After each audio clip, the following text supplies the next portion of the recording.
Hey everyone, thanks for tuning in. If you're new here, consider subscribing. It really helps keep these stories coming. And while you're here, let me know in the comments where you're listening from. Now sit back, relax, and let's get into the story. This is KTLN 104.7 FM, broadcasting out of Tulsa, Oklahoma, or at least what's left of it. My name's Daniel Reeves. Used to be a weekend shift producer and overnight DJ. Nothing fancy.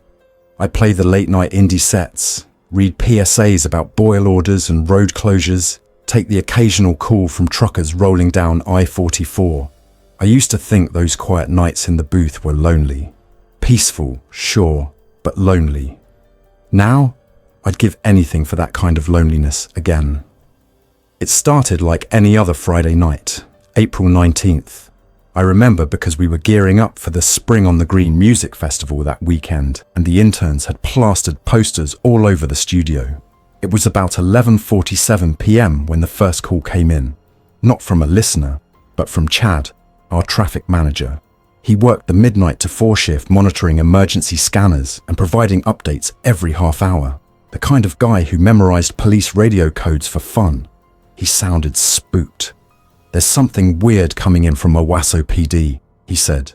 "Unit reported a downed aircraft northeast of the rail yard, but dispatch says it didn't show up on radar. No heat signature, nothing. Just a flash in the sky, and then their cruiser shut off." I asked if it might have been a drone or maybe lightning. Chad just said, "They're talking about missing time. One of the officers claims he lost 17 minutes. I didn't think much of it. I chalked it up to scanner drama. Weird stuff always comes through after midnight. People hallucinate, animals trigger alarms. But Chad didn't usually panic, not like that. By 12:15, the scanner channels were flooded. Tulsa County Sheriff, Oklahoma Highway Patrol, even a few unlisted frequencies I'd never heard before, all buzzing with static-laced reports about equipment failure, unidentified aerial vehicles, and non-responsive units. Chad patched some of it through the studio monitors. One clip stuck with me. "Repeat, this is Trooper 5. 1, engine and radio dead. Observing multiple lights hovering in grid pattern. No sound. Requesting backup near port of Catoosa." Then silence. Not even static, just dead air. At 12:43 a.m., everything went black. The station lights, the boards, the monitors, all of it. Our backup generator kicked in, but only partially. The transmitter was down. I couldn't broadcast. That's when I heard it. Outside the station, across the parking lot, and over the tree line, a low mechanical hum rolled in almost like a dozen subwoofers, vibrating just below human hearing. Deep, rhythmic. Too precise to be natural. The kind of sound that makes your teeth ache and your stomach tighten. I ran to the rooftop access and climbed up. From the top, I could see across the dark city. Streetlights out. Power grid failing block by block. Off toward the Osage Hills, 3 enormous triangular silhouettes hovered silently in the sky.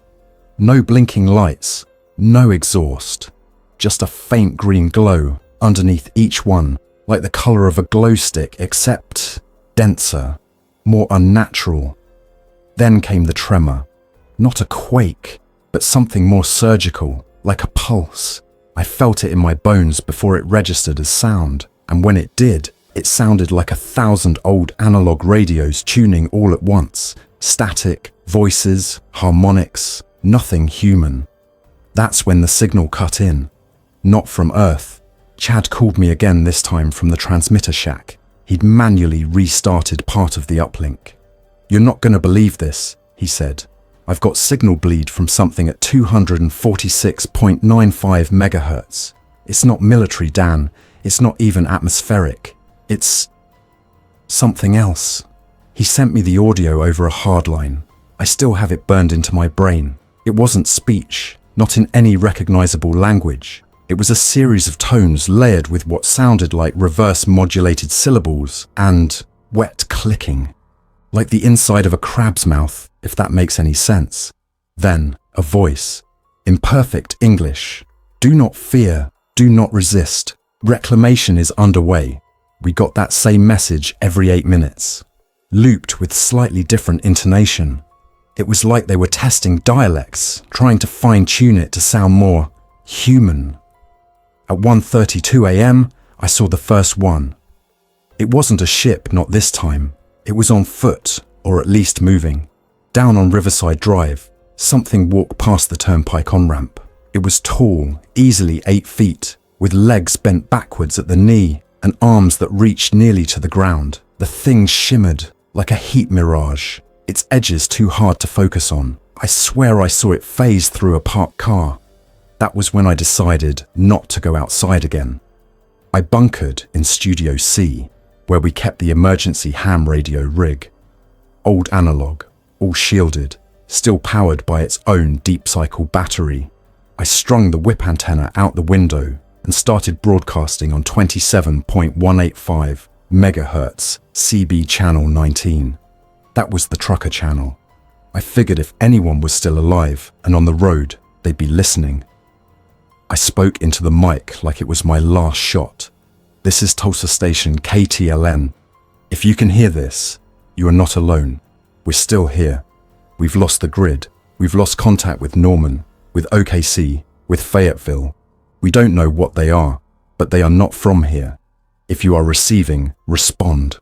We are gathering at Will Rogers Memorial Library in Claremore. Repeat, safe zone is the library basement. Bring supplies. Stay off major roads. Avoid aircraft. Do not respond to signals that sound like voices. They are not us. It didn't take long to get replies. A long-haul driver named Arnie out of Wichita said he saw one of the Triangle craft lift an entire semi-trailer off Highway 35 near Blackwell. No fire, no explosion, just gone. A nurse named Patrice from Owasso called in from a hand-crank rig her dad kept for storm emergencies.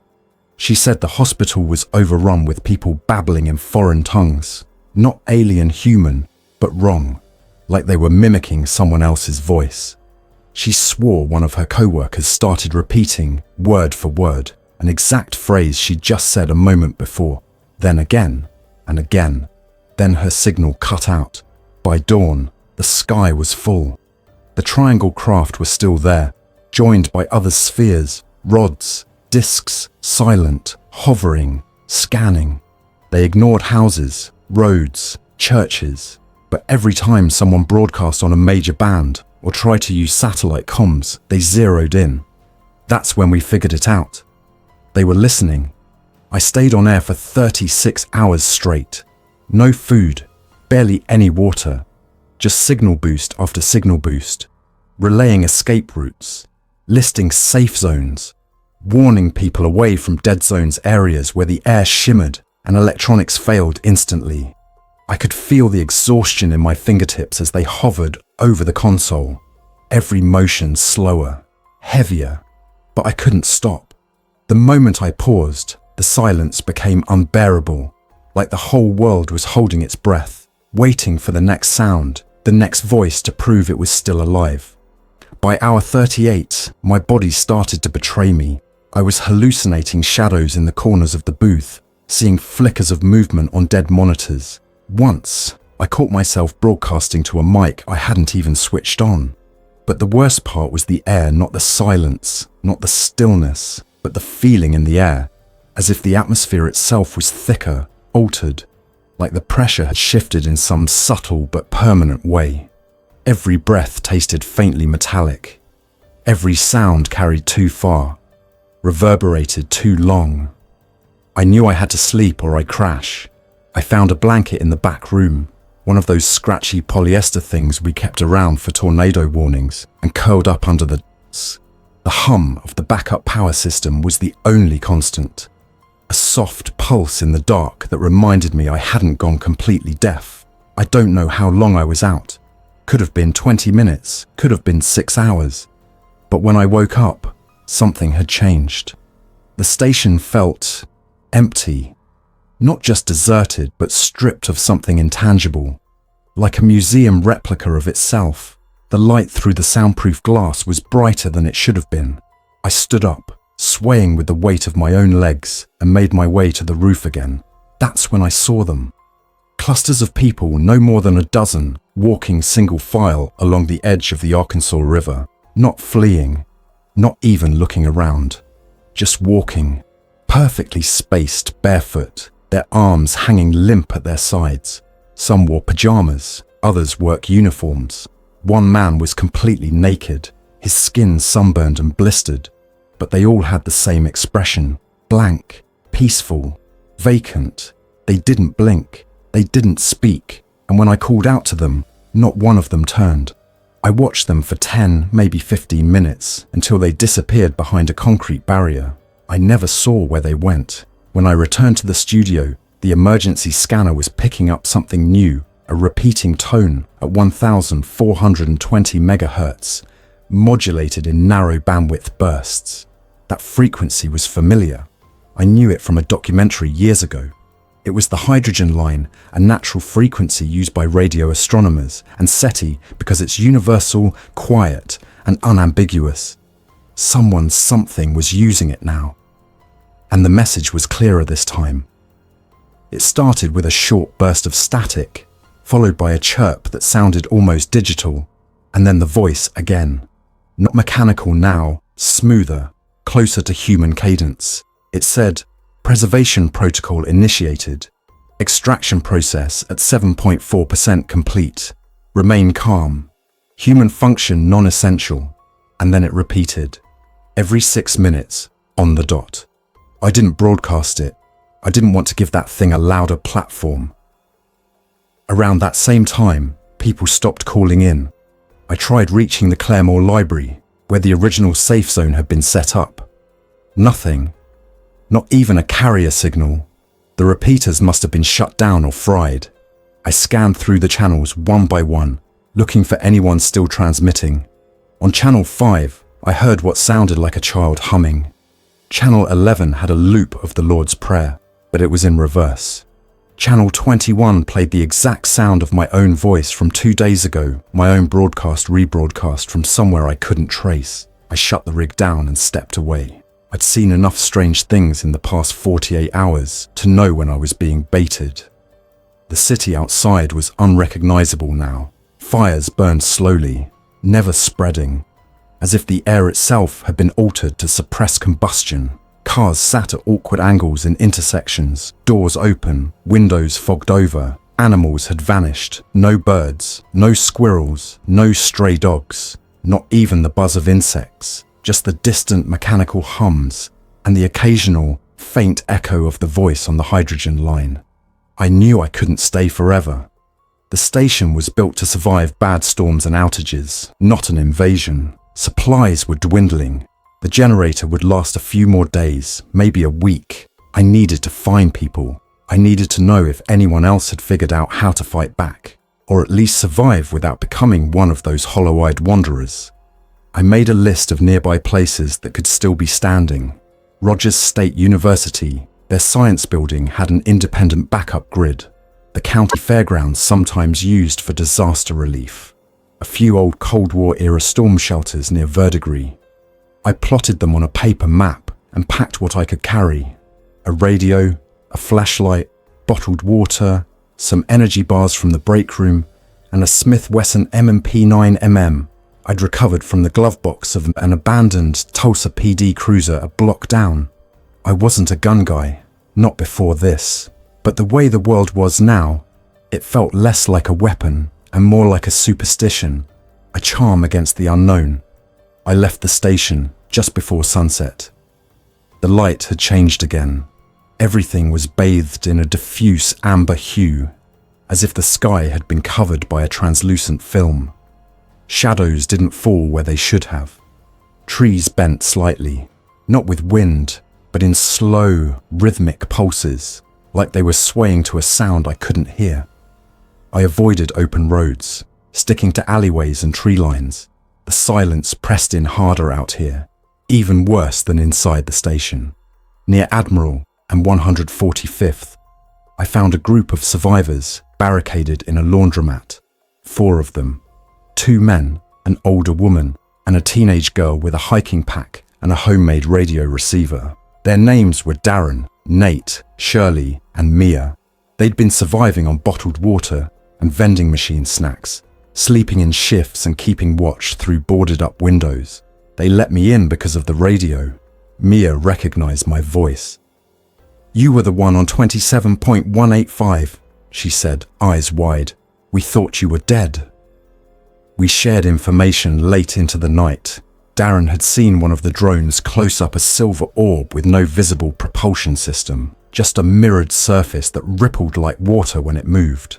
Nate claimed he'd been inside one of the dead zones and survived, but he hadn't been the same since. He spoke slowly, like he was translating every word from another language in his head. Shirley didn't speak at all. She just stared at the wall, humming tunelessly under her breath. But Mia, she was something else. 16, whip-smart, carried an old handbrake she'd modified herself. She said she'd been tracking the signal source on 1,420 megahertz using a directional antenna array her dad had built in their garage. According to her, the broadcast wasn't coming from space. It was coming from somewhere near Keystone Lake, west of Sand Springs. An underground source, a relay node, possibly a command center. It sounded crazy, but so did everything else. We voted in the morning. Most wanted to stay put, ride it out. Hope help would come from the outside military, UN, someone. But Mia and I both knew the truth. If this thing had gone global and every clue pointed that way, there was no cavalry coming. If we wanted answers, we'd have to go get them. Just after dawn, we packed up. 2 backpacks, a solar hand-crank radio, the pistol, a flare gun, and a small journal where Mia had been keeping sketches of everything, the crafts, the people, the symbols burned into metal she'd found near a downed drone, pages of them. Alien geometry that made my head hurt if I looked too long. We set off west, following the river, moving through the bones of a city that no longer belonged to us. Behind us, the laundromat fell into silence. Ahead, the horizon pulsed with faint green light. The first few miles were quiet, deceptively so. The broken remains of Tulsa stretched around us like a discarded husk. We moved quickly, but cautiously, ducking under buckled overpasses and weaving through side streets littered with stalled vehicles. The further west we went, the less human the surroundings became. Trees had started to grow at odd angles, some leaning sharply toward the river like iron filings around a magnet.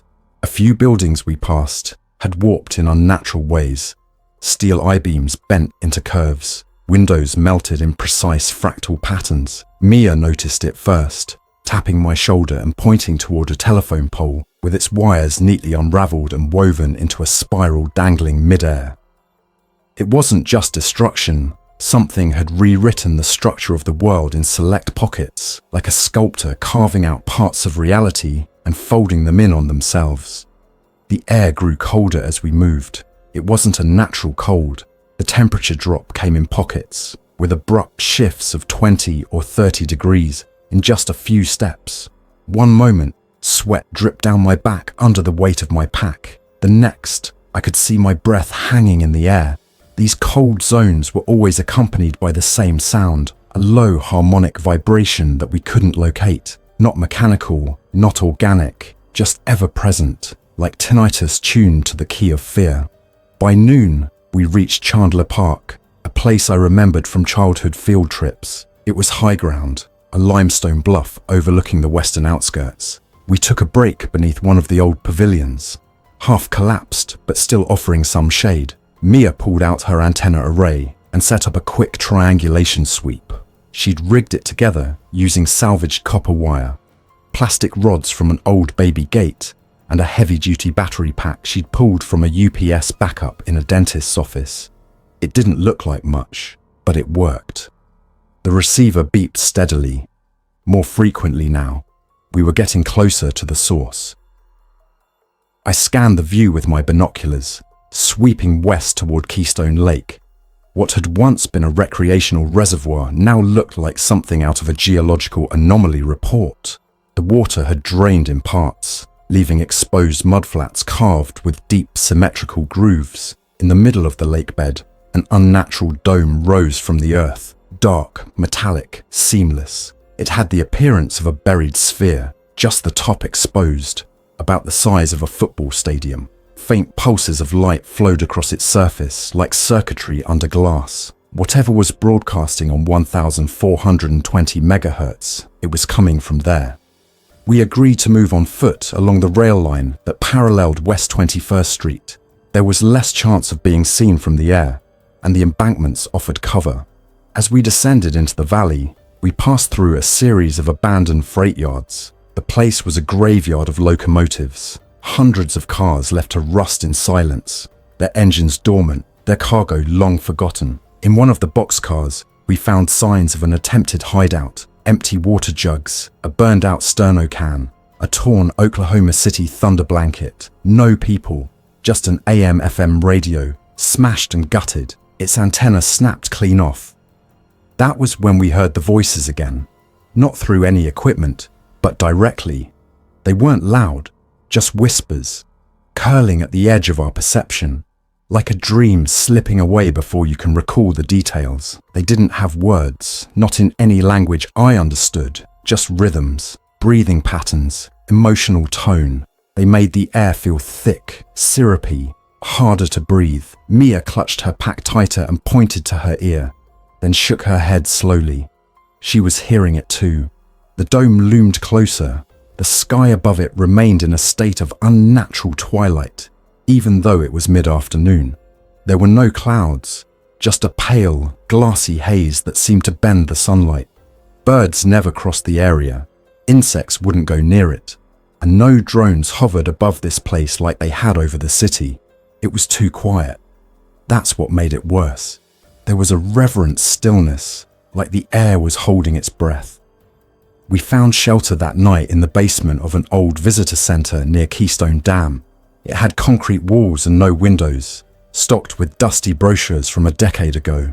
The whole building had the abandoned feel of a time capsule.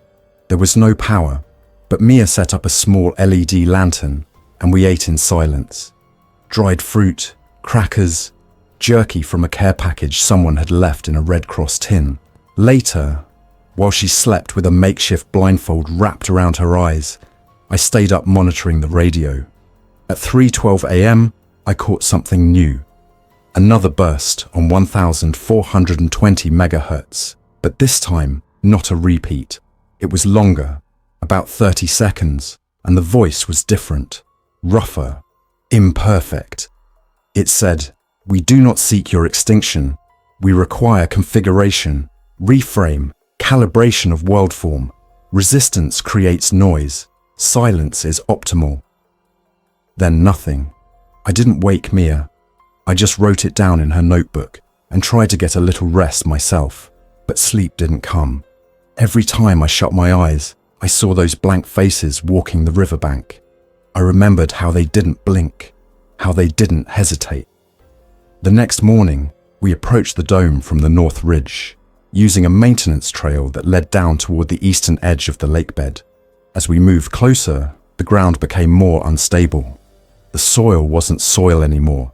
It was like glass dust, silicate, powder fine, and fused with strange mineral veins. Trees near the edge had been twisted into spirals. One had turned completely upside down. Roots pointed skyward like antennae. It wasn't decay. It was intentional. We descended the slope and stood at the edge of the dome. Up close, the surface was smoother than I expected. No seams, no panels. It didn't reflect us, but it did reflect light from an unknown source. The green glow wasn't coming from the surface. It was under it, moving, writhing like a system of nerves under translucent skin. The whole thing vibrated softly, like a deep subsonic drumbeat you could feel in your chest. Mia pulled out her receiver again, and it went wild. Feedback squealing, lights flashing. She snapped it off fast, stuffing it into her pack, then crouched and pressed her ear to the ground. After about 30 seconds, she stood and whispered, "There's something alive in there." We circled the structure until we found it, a vertical seam, about 3 feet wide, shaped like a perfect ellipse. As we approached, it dilated open soundlessly, revealing a tunnel of pure blackness leading down. A mist curled outward from the entrance, cool and dry. There were no sounds inside, no machinery, no light, just the hum of the dome. Now, we stood there for a long time, both knowing this was the point of no return. Mia looked at me, eyes steady, then stepped through the threshold first. I followed. So, the tunnel sloped downward at a gentle angle. The material underfoot was soft but supportive, like walking on compressed memory foam. The air inside the dome was breathable, but wrong. It lacked any scent or texture. There was no dust, no mold, no static, just clarity. After maybe 50 yards, we entered the chamber. It was vast, larger than any aircraft hangar, circular, lined with structures that seemed grown rather than built.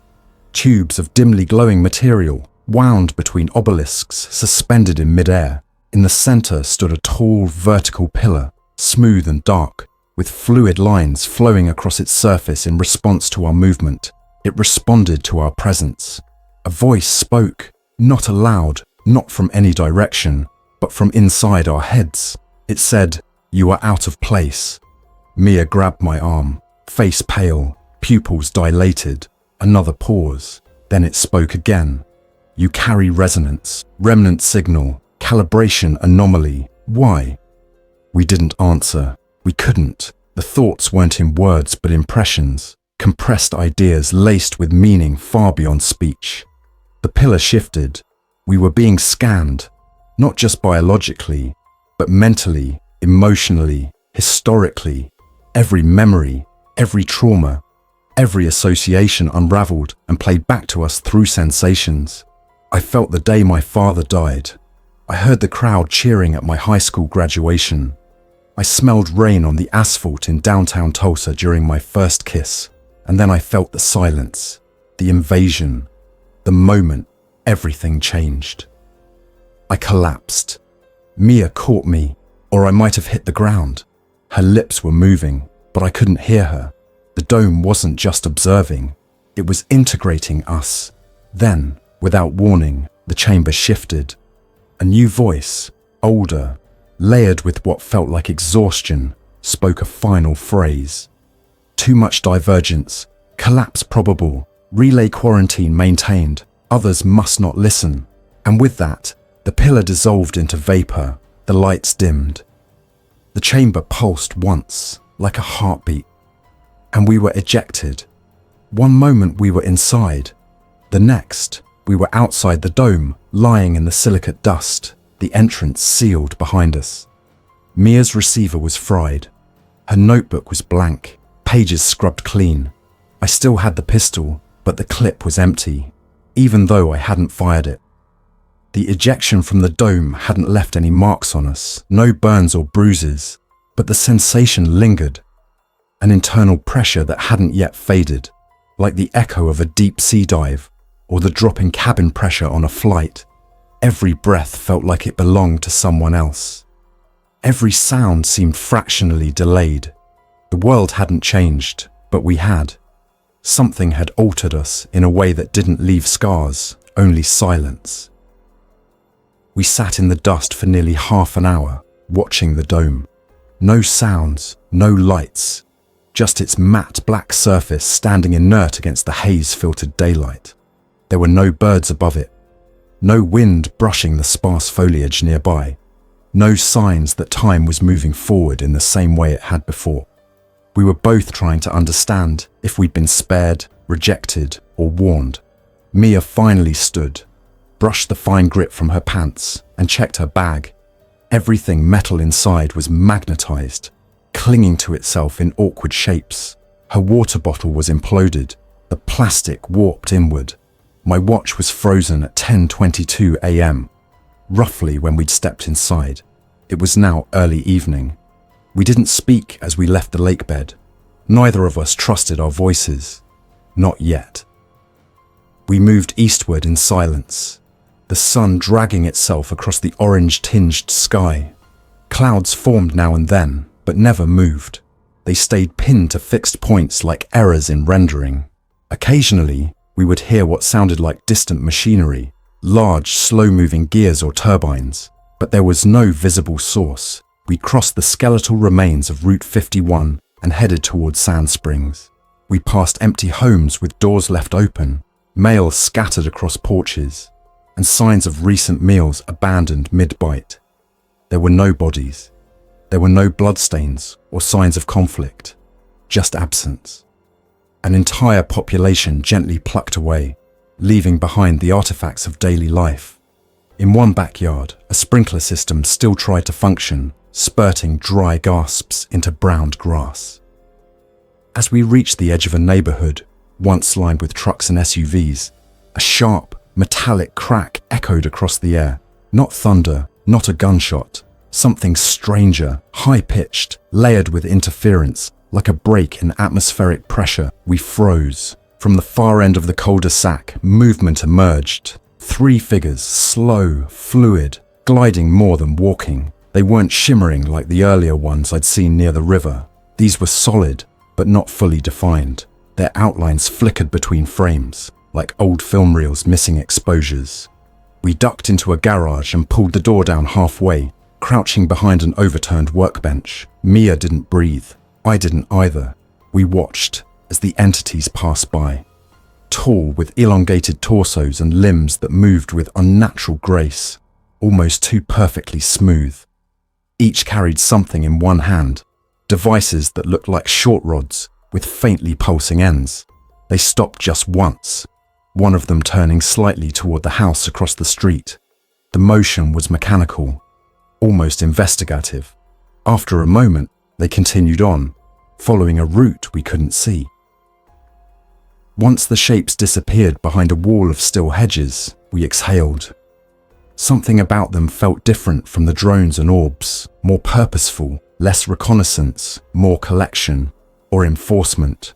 We didn't linger. We needed higher ground. The city was no longer a viable place to hide, and the dome had offered no answers, only further anomalies. We decided to head toward Lookout Mountain, just north of downtown Tulsa. It wasn't far, and from its summit, we could scan the horizon and attempt a long-range transmission. If Mia could get her gear working, it might be our last chance to send a signal outside the containment zone, if there even was an outside anymore. The climb was slow, roads were fractured, intersections collapsed. Many vehicles rusted and tilted on their sides, where the earth had cracked underneath them. The topography had shifted, like an earthquake had passed through in absolute silence. Trees were growing sideways. Some had roots that never touched soil, suspended a foot above the ground, as if gravity had rewritten itself in small increments. We camped overnight in what used to be a ranger lookout shack. Its windows were broken, but the structure was stable, and the roof gave us cover from above. The night sky overhead was static, stars frozen in place, unblinking. Even the moon seemed suspended, never crossing the horizon. The constellations were wrong. Ursa Major was split in two. Orion's belt had stretched into an arc. The next morning, we powered up what remained of Mia's rig, using a battery from a solar-powered street lamp we'd salvaged along the way.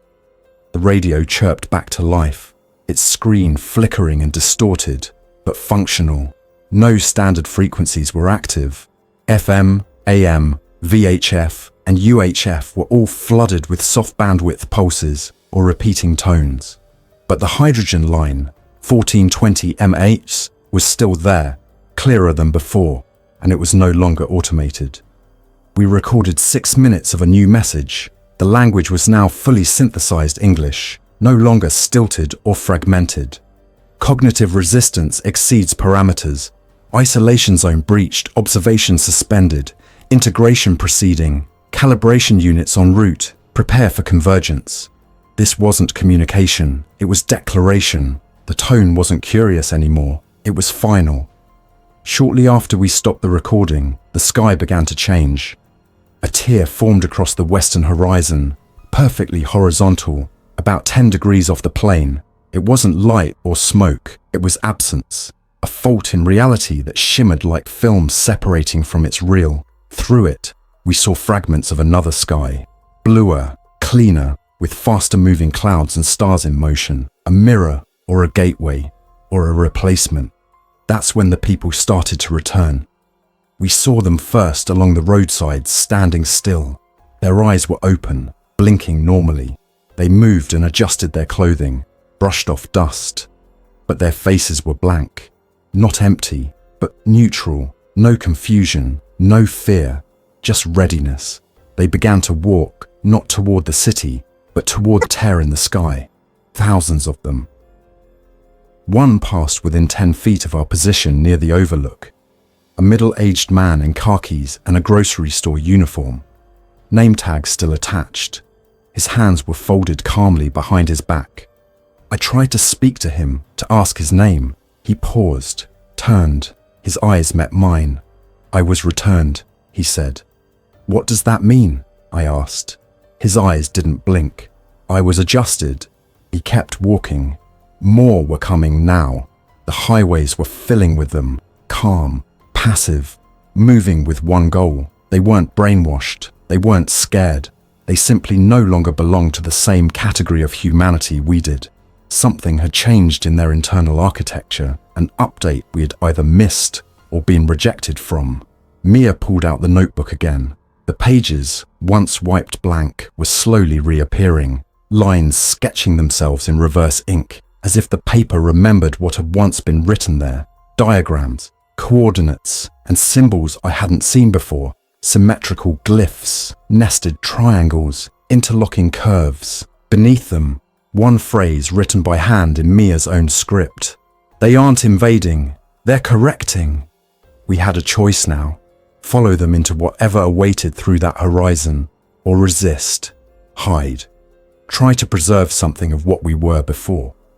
But what were we resisting exactly? An occupation or evolution? Mia stared at the notebook for a long time, then said only one word. Chicago. She believed there was still a live signal out there, a beacon broadcasting from a deep radio array outside the city. Fermilab, maybe. If there was any organized resistance left, they'd be drawn to the largest untouched infrastructure. We'd heard nothing from the East Coast, nothing from the Rockies, but someone had to be trying to respond. So we set a new course, west-northwest, across an altered America, through abandoned cities and reshaped skies, carrying nothing but fractured memories, a nearly broken radio, and the fading hope that someone else, somewhere, was still listening. We moved mostly at night, keeping low, keeping quiet. During daylight, the landscape itself felt alert, like a living grid that responded to human movement in subtle but unmistakable ways.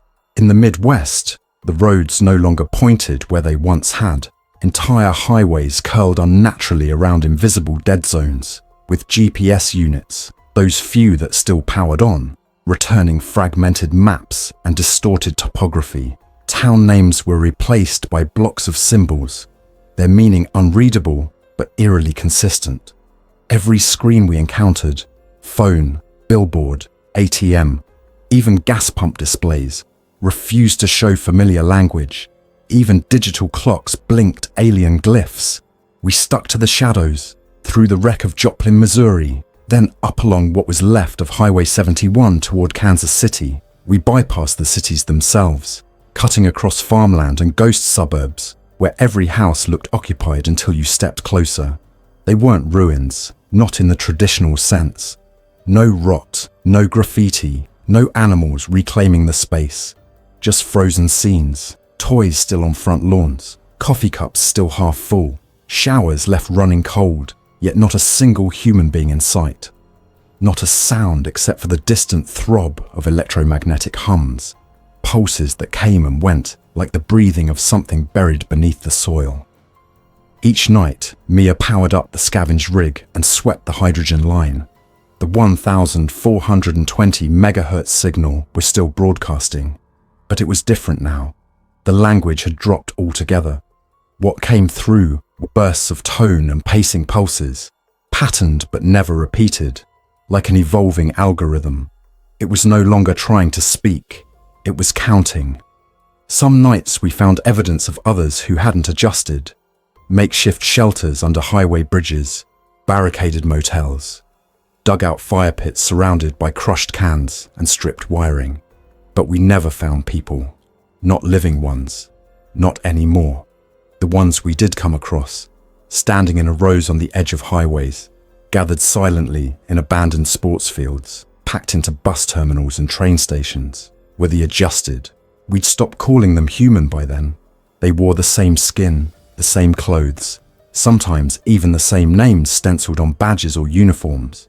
But they moved with algorithmic intent, precise and unbroken. Some we saw staring at blank walls. Others simply stood still, arms at their sides, as if awaiting further instruction.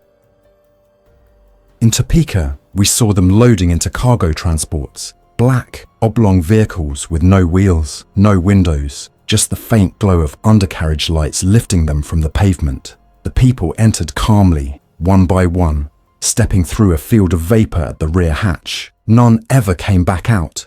We didn't stop. Every stop was a risk. Every delay a possible trap. We rationed food from gas station caches, drank rainwater filtered through strips of charcloth and gravel, and kept moving. Our path wasn't straight. Nothing was anymore. Magnetic compasses spun wildly near certain sites, and even mechanical watches slowed or skipped seconds depending on proximity to signal zones. Entire counties seemed to fold around themselves. Roads looped into perfect spirals or terminated at structures we'd never seen before. Massive pylons of dark metal that rose from the earth like monoliths, humming in time with the pulses on the hydrogen line. Through it all, we carried the notebook. Mia kept it wrapped in a lead-lined fireproof pouch she'd pulled from an emergency kit in a derailed Amtrak car. Since Keystone, it had continued to redraw itself slowly, layer by layer. Symbols would fade in overnight, sequences of equations and star charts, diagrams of orbits that didn't correspond to anything known. Some pages showed molecular chains, others electromagnetic field schematics far beyond Earth's technology. One page remained blank no matter what we tried. Page 33. She began to refer to it as the anchor, convinced it held something critical, something that hadn't yet been allowed to reveal itself. South of Des Moines, we came across a tower that hadn't yet collapsed. An old NOAA relay outpost, built in the early 2000s to withstand tornadoes and solar flares. It was tall, concrete-clad, ringed in rust and barbed wire. The surrounding buildings had been gutted, but the tower itself was still sealed. We pried open the service entrance using a fire axe we'd picked up from a deserted firehouse. And inside, we found what we didn't expect. Light, power, and a voice. A real one. The man inside was named Henry Palmer, former NOAA technician turned squatter. He was in his late 50s, skin darkened by years under the sun, beard grown wild and streaked with white. He hadn't spoken to another person in months, not face to face. We found him seated beside a still operating emergency broadcast console, cycling through analog bands on a loop, scanning the VHF and UHF ranges for any trace of military traffic. He'd built himself a Faraday shelter using scavenged insulation, packed the inner walls with copper mesh and lead glass. Somehow, it had protected the building from whatever conversion had swept the rest of the region. He offered us water and dehydrated rations without question. Then he showed us what he'd recorded. Buried deep in the spectrum, under the automated warning messages and static, was a secondary broadcast. One he said had only begun in the past week. It pulsed on 38.39 megahertz, a rarely used low-band frequency once employed for early Cold War radio telephony. Henry had triangulated the origin to somewhere near Batavia, Illinois, just outside Chicago. Near Fermilab, Mia said, barely above a whisper. Henry's eyes lit up. So you've heard it too. We played the signal through an old analog tuner. It was crude, noisy, but unmistakably human. Someone out there was trying to fight back, And not just broadcasting, they were blocking the 1420 megahertz signal, cut out entirely when we dialed into the transmission from Batavia. A full spectrum silence dropped across every anomalous frequency as soon as the Chicago band came online. It was like watching a predator retreat when a louder roar echoed across the jungle. The voice on the broadcast was a woman's, calm, controlled, possibly synthetic, but the content was unmistakably directed at people like us. If you can hear this, you are not alone. There is a convergence coming. Time is breaking down. Do not trust your memories. Anchor yourself. Follow the path to 41 degree 5015 N, 88 degree 16 26 W. Bring no electronics. Bring no metal. Bring only what was yours before the sky changed. We are holding the line. That location was Fermilab, the exact coordinates of the particle accelerator complex. Henry agreed to come with us. He'd already packed for evacuation, having seen the adjustment process begin to creep closer each day. The trees near the tower had begun to bend. The insects had vanished. The radio signal was more erratic. We waited for darkness and left that night, heading east under the flickering remains of the stars. The journey from Des Moines to Batavia took us across a country that no longer recognized itself. Illinois was a chessboard of zones, some locked in amber light, others fractured with shimmering bands of interference that danced across the ground like oil on water. Entire towns floated 3 feet off the soil, their foundations invisible. At one point, we passed an area where time itself was looping, birds taking off, freezing, returning to their branch, then taking off again. A 3-second interval, endlessly repeating. Mia took a step toward it and nearly vanished. We pulled her back just in time. Her watch had lost 20 minutes in a blink. When we finally crossed into Batavia, there was no resistance, no gates, no drones, no visible structures of control, just a clean divide between the adjusted world and what lay inside the Fermilab perimeter. It was as though something more powerful had carved a bubble in the network, a safe zone or an anomaly the invasion couldn't overwrite. We passed through, and the world inside was completely still. The trees here rustled with wind. The stars overhead moved. The moon was in its proper phase. Electrical devices powered on normally. The air smelled like earth and grass, like it used to. Inside one of the old administrative buildings, we found them. 12 people, maybe 15, gathered in the central rotunda of the old linear particle accelerator's service wing. They were wired into a hybrid system, part analog, part biological. Wires snaked from their temples to devices we couldn't identify. Machines hummed, graphs pulsed. Their eyes were open. They weren't unconscious. They were tuning something. The air was heavy with resonance. You could feel it deep in your chest, like standing too close to a speaker you couldn't hear. There was no sound in the room, but it throbbed with energy, a low-frequency pressure that made my vision swim and my teeth itch. Above them, suspended by nothing, was a cylindrical object unlike anything I'd ever seen. Its surface shimmered with refracted light, not reflective, but refractive, like you were seeing behind it and through it at the same time. It pulsed in sync with the graphs on the surrounding consoles and with the subtle rhythmic contractions of the people's chests. It wasn't just receiving their brainwaves, it was synchronizing with them. Mia stood frozen, her hand tightening around the notebook. She hadn't opened it yet. We both knew whatever had appeared on page 33, whatever that missing piece was meant to interface with this place. Henry stood at the edge of the room, watching with narrowed eyes, one hand resting on the old service revolver holstered at his belt. He hadn't said a word since we crossed into the Fermilab perimeter. I didn't blame him. There was nothing left to say. A woman entered from a side corridor, middle-aged, pale, with closely cropped silver hair and a lab coat stained with rust and soot. Her ID badge hung crookedly from a torn lanyard, though the name was still visible. Dr. Elena Choi. I recognized her name immediately. Theoretical physicist, former project lead at DARPA's Applied Information Science Initiative. She had disappeared from public records almost 5 years earlier after the program was quietly shuttered.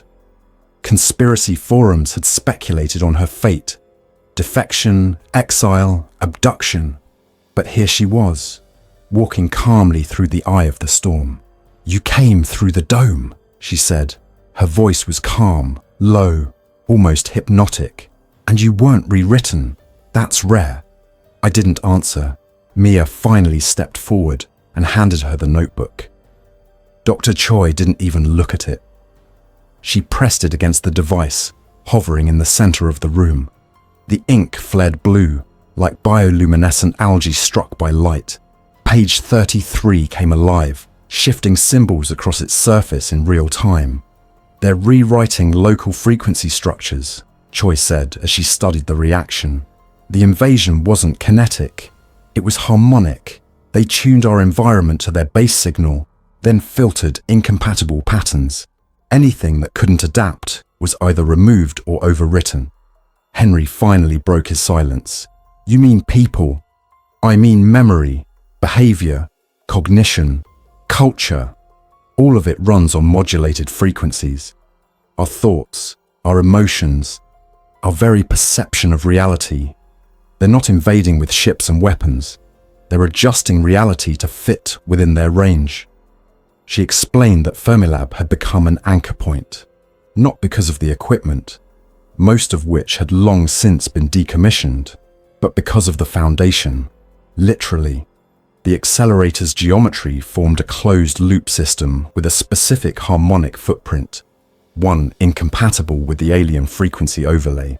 It was a pocket of disharmony, a place the invaders couldn't overwrite without destabilizing their own structure. That's why it was still intact.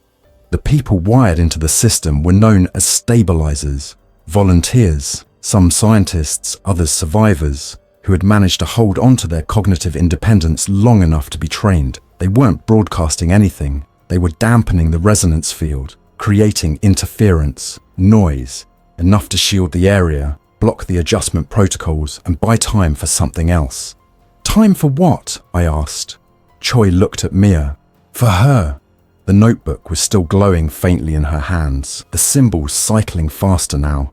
A diagram had begun forming in the margins, a spiral flanked by equidistant waveforms, each labelled with a date and coordinate set. I recognized some of them: Tunguska, Arecibo, the WOW signal.